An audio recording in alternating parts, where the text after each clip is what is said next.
చెల్లెమ్మా చెల్లెమ్మా, అప్పుడే తినడానికి టైం అయిందేంటి కాకిలాగా అరుస్తున్నావు? తిండి కోసం కాదులే అత్తమ్మా, ఒప్పుకున్న పెళ్లికి వాయించక తప్పదని ఇంటెల్లునైనందుకు నేను అరవకపోయినా అడక్కపోయినా తిండి పెడతారు కదా. అవతల అపోజిషన్ పార్టీ వాళ్ళు రేపటి నుంచి ఇదిగో ఎన్నికల ప్రచారం స్టార్ట్ చేయడం కోసం ఏర్పాట్లు చేసుకుంటున్నారు.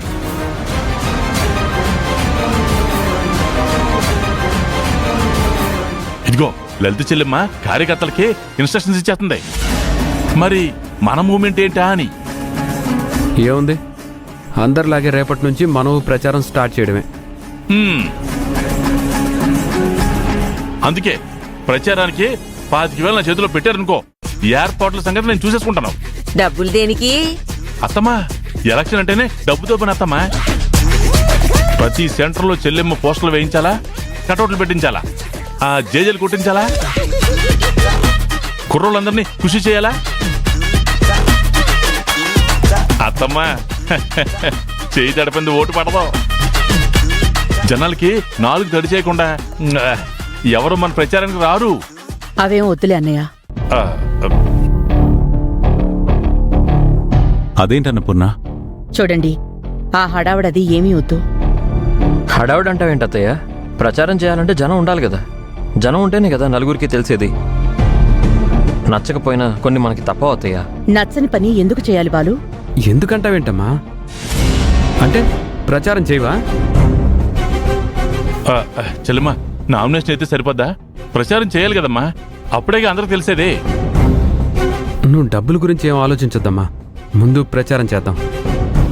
చెప్తున్నాను కదా విష్ణు, మనమైతే ప్రచారానికి వెళ్ళడం లేదు.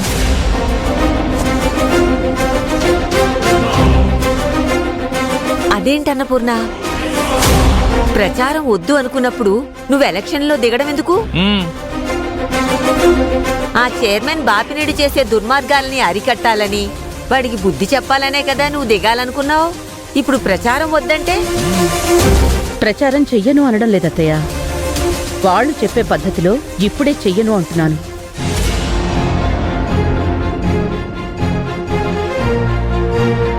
సరే అన్నపూర్ణ, ఓటుకు నోటు ఇవ్వడం నీకిష్టం ఉండదు, సరే ఒప్పుకుంటాను. నువ్వనుకున్నట్టుగా అయినా ప్రచారం చేయాలి కదా. ఇప్పుడప్పుడే వద్దు అని చెప్తున్నాను కదండి. అదే ఎందుకు అని అడుగుతున్నాను. ఇప్పుడు ఏం పనుందని నీకు? ఏం పనంటావేంట్రా? క్యాటరింగ్ తరపున రేపు 2 ఫంక్షన్స్ ఒప్పుకున్నాం కదా, అవి ఇంపార్టెంటా, ఈ ప్రచారం ఇంపార్టెంటా? క్యాటరింగ్ సంబంధించి చెప్పిన టైంకి ఫుడ్ రెడీ చేసి పంపించడం ముఖ్యమే అత్తయ్య. కానీ ఎలక్షన్స్కి సంబంధించి ప్రచారం చేయడం కూడా ముఖ్యం కదా. వాగు, ఈ ఎలక్షన్స్ మనకి ప్రెస్టేజ్ ఇష్యూ. దాని గురించి ఆలోచించకుండా ఈ టైంలో నువ్వు ఫంక్షన్లు క్యాటరింగ్లని కూర్చోవద్దు. అవసరమైతే క్యాటరింగ్లు క్యాన్సిల్ చేయండి. ఎలక్షన్ అయ్యే వరకు ఈ పనులన్నీ ఆపేయండి. విష్ణు, నీకు ఎలక్షన్స్ ప్రెస్టేజ్ ఇష్యూ అవ్వచ్చు, అదే ముఖ్యం అవ్వచ్చు, కానీ నాకు సంబంధించినంత వరకు నాకు అన్నం పెట్టిన క్యాటరింగే నాకు ముఖ్యం.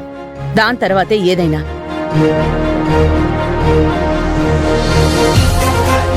ఎప్పుడు జనంలోకి వెళ్ళాలి, వాళ్ళతో ఏం మాట్లాడాలి, నాకంటూ ఒక ప్రణాళిక ఉంది. దాని గురించి మీరందరూ వదిలేయండి. అందరూ కూర్చోండి, భోజనం వడ్డిస్తాను. నిర్మల, వెళ్ళి రైస్ తీసుకురా. కూర్చోండి అత్తయ్య.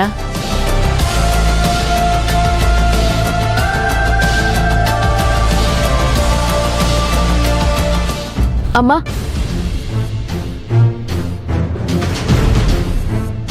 నువ్వేం చేస్తున్నావో నీకు తెలుస్తుందా? తెలియకుండా నేనేం చేయట్లేదే, అలాగని తెలిసి ఏ తప్పు చేయట్లేదు. నువ్వు తప్పు చేసావని నేను అనడం లేదమ్మా. మాట్లాడితే ఎంత ఖర్చైనా పర్వాలేదు, ఎంత ఖర్చైనా పర్వాలేదు అంటున్నావు. అవునే, ఎలక్షన్స్ జరగాలి అంటే ఖర్చుల గురించి చూసుకుంటే ఎలాగా? 10 మందిని వెనకేసుకొని ప్రచారానికి వెళ్ళాలి అంటే ఆ మాత్రం డబ్బులు ఖర్చవుతాయి. ఆ విషయం నాకు తెలుసమ్మా, కానీ ఖర్చు పెట్టడానికి డబ్బులు ఎక్కడి నుంచి తెస్తావు అని. అంటే ఆ మాత్రం ఆలోచన లేకుండానే నేను మాట్లాడుతున్నాను అంటావా? 5 లక్షల చీటీ వేశాను కదా, అది పాడాను. ఏంటి, చీటీ పాడేశావా? అవునే, ఉన్న పలంగా డబ్బులంటే ఇప్పుడెక్కడి నుంచి వస్తాయి? ఇప్పటికే ఈ ఎలక్షన్స్ లో నేను పోటీ చేయడం మీ నాన్నకి ఇష్టం లేదు. అప్పుడు నేను ప్రచారానికి డబ్బులు కావాలి అని అడిగితే ఆయన ఇస్తాడా? మరి విషయం నాన్నకు చెప్పావా అమ్మా? చెప్తానులే, చెప్పకుండా ఎందుకుంటాను? ఈ ఎలక్షన్స్లో ఆ ఇంటి నుంచి మనకు ఎవరూ సపోర్ట్ లేరు. కనీసం నువ్వైనా నాకు సపోర్ట్గా నిలబడు.